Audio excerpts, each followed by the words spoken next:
body swayed by music, O brightening glance, how can we separate the dancer from the dance?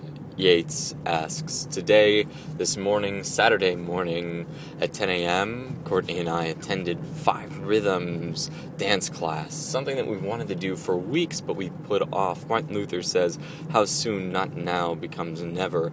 We didn't want it to be that way, so we went. We decided we were going to do this now, not tomorrow, not the next day, not next week, but now. We got up and we did it. We went and we had an amazing time. And I want to share something that Jeff Vaughn said at the end of it for the closing circle. What he said is he wanted to speak about the meaning of sincerity, right? And the samurai meaning of sincerity is you do everything you're going to say. It has to do with your word being your bond, right? So if someone is sincere in samurai code, then if they say they're going to commit seppuku, then they're going to do it, right? There was this one story where a master was dying, right? And his retainer whispered something into his ear.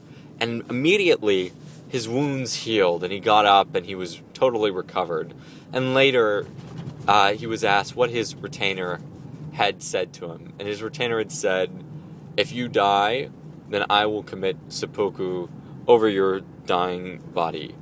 And this caused him to heal because seppuku is like the self, it's the suicide of the samurai. It's an honorable suicide. And this caused him to heal because he didn't want his friend, his retainer, to commit suicide. Anyways, that's sincerity in the samurai view. But he talked about the origin of our words, sincerity, right? When he said back in Florence, marble was like brick. It was like wood. Everyone wanted marble. People who were sculptors were like plumbers, dime a dozen. And marble stores were like hardware stores. They existed all over the place. And marble was priced based on its quality, the amount of aberrance in each piece, the variation, and how structurally sound it was, if there were cracks, holes, anything like that. So what would happen is a lot of these marble dealers would scrape wax and put wax in all the cracks of the marble to sell it for a higher price. So people would buy it thinking that it was all one solid, complete piece, when really it was holy. There were all these little cracks and pieces and aberrations. But there was this one group of marble salesmen who sold their marble without any wax covering it. And they were called sinceras. So sin without wax, seras, something like that. And I thought this was a very beautiful thing, because afterwards the teacher had said, well, that's how we're trying to be in this ecstatic movement. We're trying to be without our mask. Instead of masquerading, to be naked, to be fully there. And sincerity in that sense means presenting ourselves, flaws and all, not holding or hiding anything back. Because it's so easy to get caught in that trap of saying, oh, here's all of me, except for that, right? Here's all of me, except I'm going to put that makeup on that little blemish I have. But from what I know, my own experience, that as soon as you get caught up in that game of appearances, right, that game of spreading wax over your cracks, right, waxing your cracks, it's just a spiral downwards. It's a slippery slope. And I know the problem with slippery slope arguments, but look, it is. And this is an issue, because now all of a sudden we've lost our integrity. And what does that mean? Well, the integrity that we go by in my man's group is we've made a commitment that we broke. But there's another meaning of integrity too, which is wholeness, it's completeness, right? If we're cutting off a part of ourselves, and I don't mean our physical body, I mean a part of our soul, and the body and the soul are intimately linked, let's not forget that, then how do we maintain our own integrity? So hear me out for a second, because this is what I mean. What I mean is that if I say, oh, I am great, every part of me is perfect, except my feet. So I hide my feet, I clothe my feet, and I shy away from allowing anyone to see them. Well, guess what? I'm no longer whole, because I've spiritually severed a part of my body away. And here's the truth. The truth is we're all a part of spirit. We're all whole in this world. It doesn't matter whether or not you worship the Judeo-Christian God, Krishna, Allah, whatever, the atheist nothingness. It doesn't matter. The same things ring true. And that is we're all held in a single honor. The weak with the brave. This is Achilles' dilemma. Why fight if my fate will be the same as those who will achieve nothing?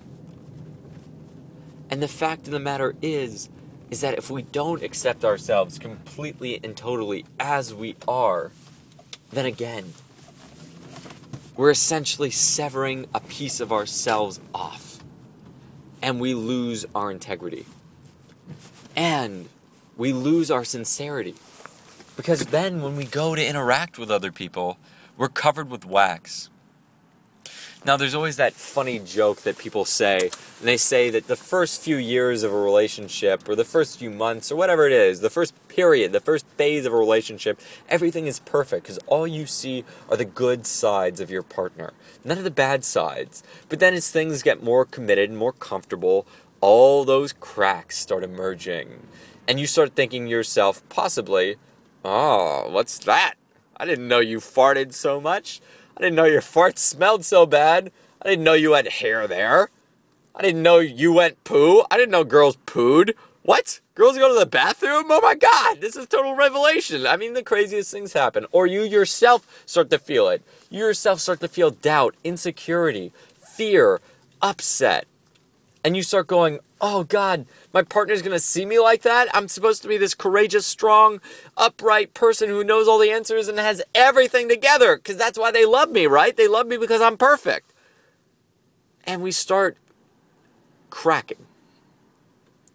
We start cracking more and more, because by hiding up those fault lines, we end up deepening them. Deepening them further and further and further. So I got to cut off, but I just want to finish this up. I just want to tie it all together. And that is that if we can truly be sincere, we can be who we are, cracks and all, that is where the utmost power comes from. This is my blog post about the wisdom of insecurity, because that's what it is. It's that power to be authentic and sincere. And I know so many people who are afraid to be authentic. They say, this is who I am. And they are that person most of the time, and then they find themselves in situations where they're tempted to be something else. And I can tell you one thing. Aristotle said, well, if your friends aren't serving you, drop them immediately. Why? Because our friends are supposed to be our greatest allies in life. And if they're not, then they're not friends. That's the simple point of it. And I'm not telling you to go abandon all your friends because your friend said something mean to you or, isn't completely supportive or disagreed with you about one thing. No, that's not the point. The point is just that our lives are very special. Our lives are amazing. And at the end of the day, at the very end of the day, all we have is our own integrity. All we have is our own authenticity. I mean, look, if you're a recovering drug addict and you just start hanging out with a bunch of drug addicts and you start talking their language, even though you don't believe in it, even though you're adamantly against drugs, if you just fall into that pattern, guess what? You're going to go far down that rabbit hole. Maybe to places that you don't even want to go to and keep spiraling there. Not good. You don't want to be a part of that. Right? Or maybe you do. Maybe you're just lying to yourself, telling yourself that you don't want to be part of it. But that's your prerogative. That's your choice. You've got to accept that choice and love it. Love your fate no matter what it is. But whatever it is, be true to it. That's the least that you can do to yourself. That's the only thing God wants from you. That's the only thing the universe wants from you. That's the only thing your destiny and your future of fulfillment wants from you. So much love, many blessings, and be sincere.